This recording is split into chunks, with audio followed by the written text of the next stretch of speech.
Hi friends, എന്തൊക്കെയുണ്ട്? എല്ലാവർക്കും സുഖമല്ലേ? ഇന്ന് നമുക്ക് ഇലയിലൊരു ഊണ് കഴിക്കാൻ പോയാലോ? നമ്മൾ കൺസിസ്റ്റൻ്റ് ആയിട്ട് ഒരേ ക്വാളിറ്റിയിൽ വർഷങ്ങളായിട്ട് ഫുഡ് കൊടുക്കുന്നൊരു സ്പോട്ടുണ്ട് ദമാമിൽ. അങ്ങോട്ടേക്ക് പോകാം. അതെ, നമ്മുടെ സ്വന്തം ഹോളിഡേയ്സ്. നാട്ടിൽ നിൽക്കുന്ന പലരും വിചാരിക്കുന്നുണ്ടാവും സൗദിയിൽ വാഴയിലൊക്കെ ഊണ് കിട്ടുമോ എന്ന്. ഊണ് കിട്ടുമെന്ന് മാത്രമല്ല, അതിന് വെല്ലുന്ന അല്ലെങ്കിൽ അതിനെക്കാട്ടി ഒരു പടി മുന്നിൽ നിൽക്കുന്ന ഊണ് കിട്ടുമെന്ന് തന്നെ വേണം പറയാൻ. ഫുഡ് ക്വാളിറ്റിയിൽ സൗദിയും GCC കൺട്രീസും ഒക്കെ വേറെ ലെവൽ തന്നെയാണ്. നാട്ടിലൊക്കെ നിൽക്കുമ്പോൾ മുസ്ലിം കല്യാണത്തിനൊക്കെ പോകാൻ ഭയങ്കര ഇഷ്ടമായിരുന്നു. എന്താണ് നല്ല മട്ടൻ ബിരിയാണി കഴിക്കാൻ. എന്നാൽ സൗദിയിൽ എത്തിയതിനു ശേഷം നമ്മളിൽ പലരും കഴിക്കാൻ ആഗ്രഹിക്കുന്ന നമ്മുടെ നാട്ടിലെ കല്യാണ സദ്യയും വാഴയിലെ ഊണും അതൊക്കെ തന്നെയല്ലേ. ഹോളിഡേയ്സിനെ കുറിച്ച് പറഞ്ഞാൽ നമ്മുടെ ഫ്രൈഡേ സ്പോട്ടാണ് കേട്ടോ. ഫ്രൈഡേ ഒക്കെ ഓഫാണല്ലോ. മതിയാവുന്നവരെ കിടന്നുറങ്ങിയതിന് ശേഷം വാഴയിലൊരു ഊണ്, അതും മത്തിയും അയലയൊക്കെ ചേർത്ത്. മീൽസ് ഉള്ളി 11 റിയാലാണ് ചാർജ് ആക്കുന്നത്.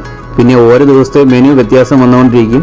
ഇനി ഓണമൊക്കെ വരാൻ പോകുന്നതിനാൽ മീൽസിൽ തന്നെ പല വെറൈറ്റി നിങ്ങൾക്ക് കിട്ടും. മീൽസൊക്കെ കഴിഞ്ഞ ശേഷം ആ ഒരു പൂജാ സർബത്ത് കൂടി കുടിച്ചു നോക്ക്. അന്നത്തെ ദിവസം സെറ്റ് തന്നെയാണ്.